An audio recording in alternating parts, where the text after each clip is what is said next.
It was Saturday before last. We had went to Eureka in the morning. Our plan was to ride down on the Nelchina Glacier, at the face of the Nelchina Glacier. We go off to the right-hand side where the wind blows all the powder off the glacier, and so it gets a reset every week. And we had just went down there the week before and rode for a full day in the exact same place we were headed towards.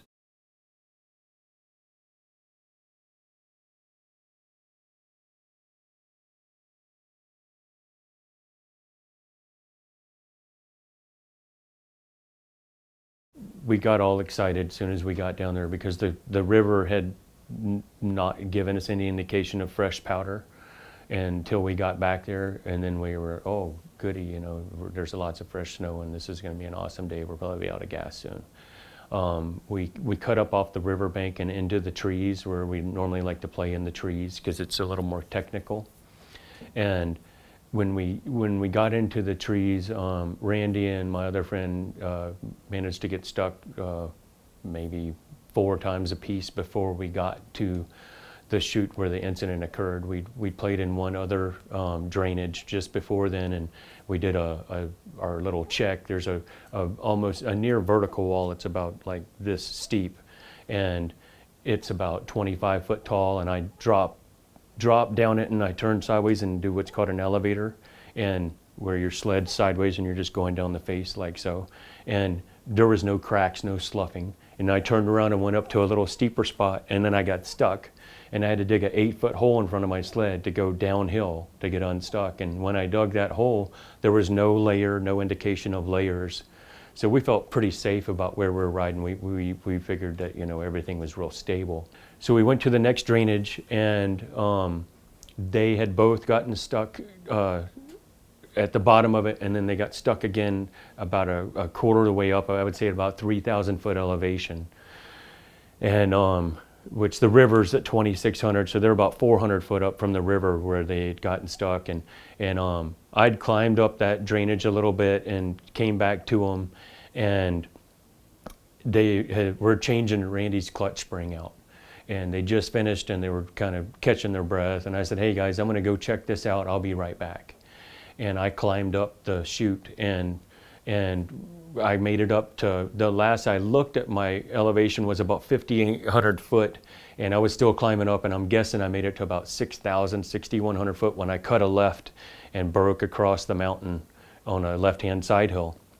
And I just, out of intuition, whatever you want to call it, I glanced back behind me to check the chute, and when I checked the chute, I was already about a half a football field away from the chute.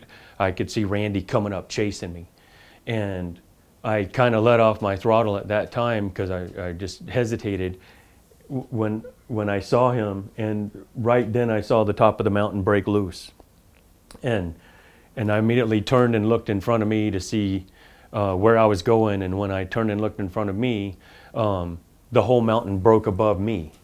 And I turned back to check Randy's position, and his sled was going down the chute upside down with the ski sticking out of the snow.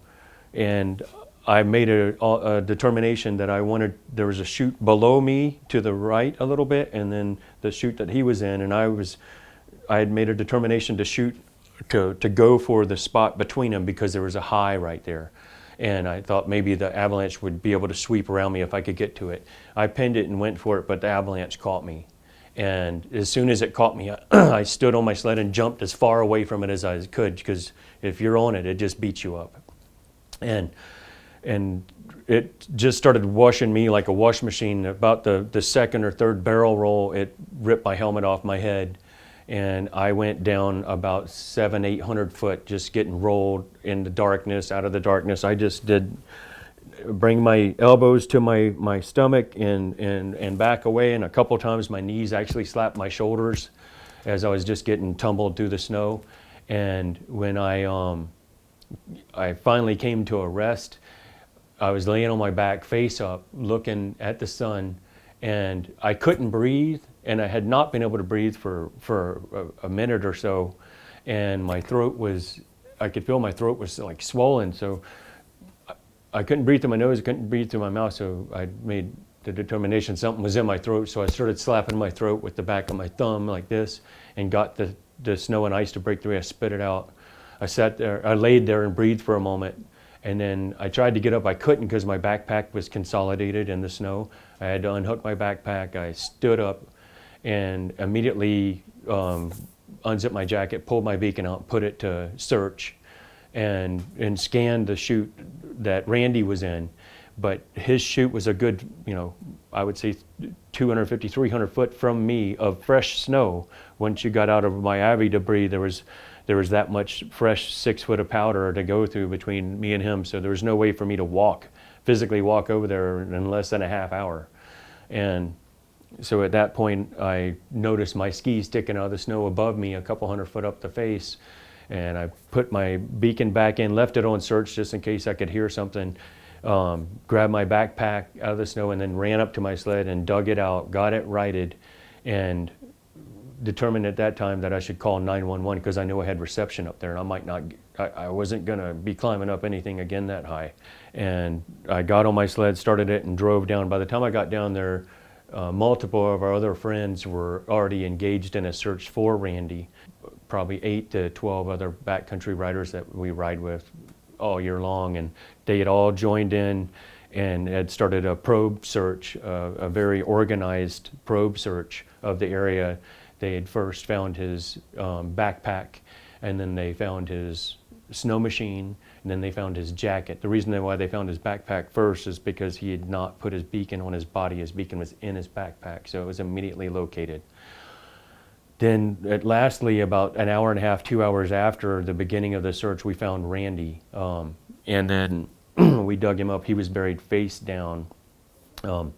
It was obvious that he had been crushed. We all worked together as a team and got him on my sled, and then they packed a trail down the mountain for that 2-point-something miles to the helicopter, and they made a helicopter pad. They all drove around in circles and made a big flat spot for the helicopter to land. By the time I got down there with Randy, I would say we didn't wait 3 minutes and the troopers were landing. And and then I just drove him underneath the rotor and got him right up next to the helicopter, and then myself and one of the troopers put Randy in the basket. And then we all kind of thanked everybody for helping in the search and rescue, and myself and the other guy. And then there were quite a few people there at that time, and we just were giving each other hugs and just really appreciative for each other's efforts. Randy and I and the other person that was with us have been riding for 11 years, and we spend 20 to 25 days a year together working as a team to go play in this terrain. We're very aware of avalanches and their dangers. We thought we had taken the necessary precautions, but we didn't. One of the biggest things I can say is just because it's safe at a lower elevation, or even one bowl over, every time you change from one bowl to the next, it could be a slightly different facing aspect and completely different conditions. So you need to dig a pit, you need to take your time and check what you're riding in, because it can change very quickly. Randy didn't have his beacon on his person because of comfort, because it would stick out and hit his handlebars, which he tended to fly off his snow machine quite often when we get in, because we rode a lot in the heavily treed areas, and his strap was already broke, the little plastic thing of his beacon, a couple times, so he kept it in his backpack, and which he shouldn't have. It should have been on him. In this situation, I don't believe that would have helped, because as I said, I believe he's died from the impact right off the bat, but it would have helped us find him sooner and get us out of danger's way sooner, for sure. If there's anything that can come out of this, it'd be to take little bites. When you go out snow machining, don't go screaming up to the top of the face. Go a little bit higher and check it. Go in areas that are heavily treed so that the trees are holding it up. and you can dig a pit and see that layer without the layer above you coming down on top of you.